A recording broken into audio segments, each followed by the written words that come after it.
Hello, and welcome to another episode of the Literary Lutheran Reads a Book of Concord.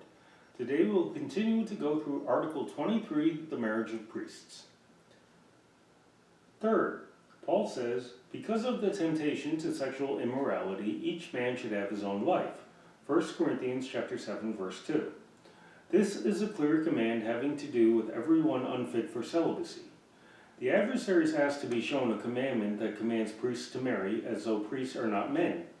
We certainly judge that the things we hold about human nature in general also have to do with priests.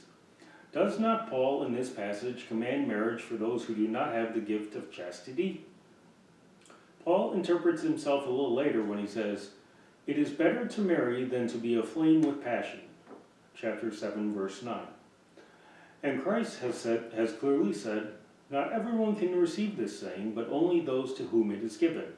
Matthew chapter 19, verse 11. Since Adam's fall into sin, these two things agree: natural appetite and lustful desire. Lustful desire inflames the natural appetite, so that now there is more need of marriage than in nature that in its perfection. So Paul speaks of marriage as a cure, and because of these flames he commands marriage. Neither can any human authority, law, or vows remove this declaration. It is better to marry than to be aflame with passion, because they do not remove the nature or lustful desire. Therefore, all who burn keep the right to marry. By this commandment of Paul, because of the temptation to sexual immorality, each man should have his own wife. 1 Corinthians chapter 7, verse 2.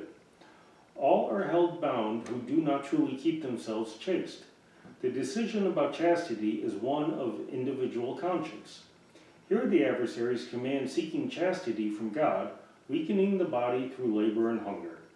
Why do they now proclaim these magnificent commandments to themselves? As we have said before, the adversaries are only playing. They are doing nothing seriously. If chastity were possible to all, it would not require a peculiar gift.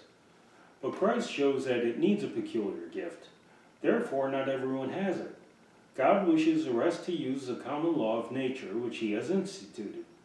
He does not wish his ordinances, his creations, to be hated.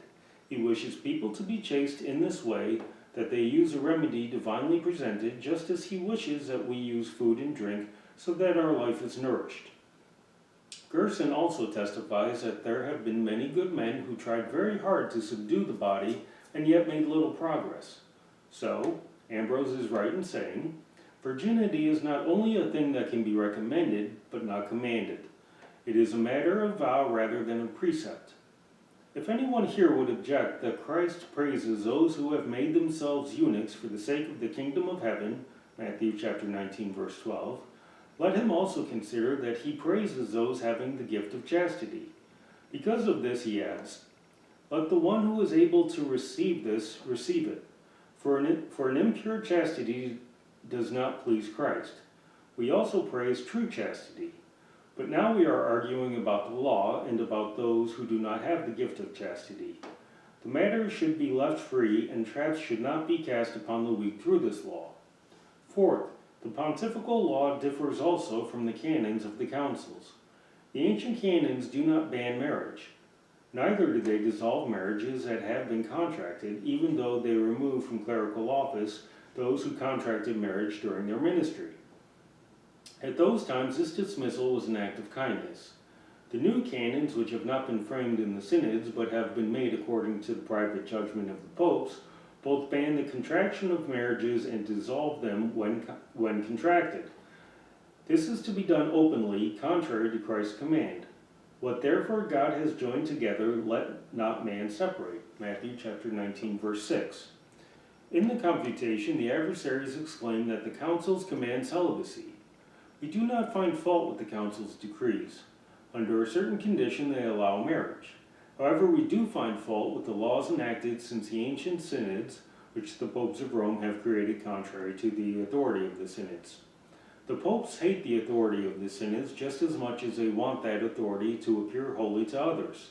Therefore, this law about permanent celibacy is peculiar to this new pontifical tyranny. Nor is it without a reason.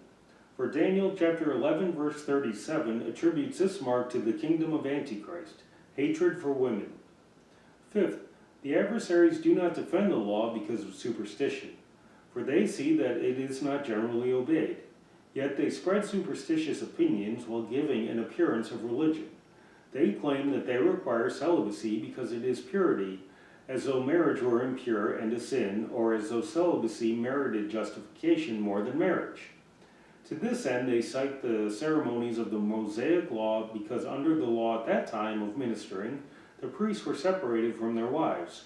The priest in the New Testament, because he should always pray, should always practice chastity.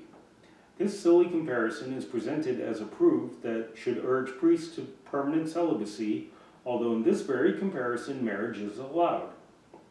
Only during the time of ministry was its use prohibited. It is one thing to pray, it is another to minister. The saints prayed even when they did not exercise a public ministry. Conjugal intercourse did not hinder them from praying. This has been the Literary Lutheran Reads the Book of Concord, and I wish you a blessed day.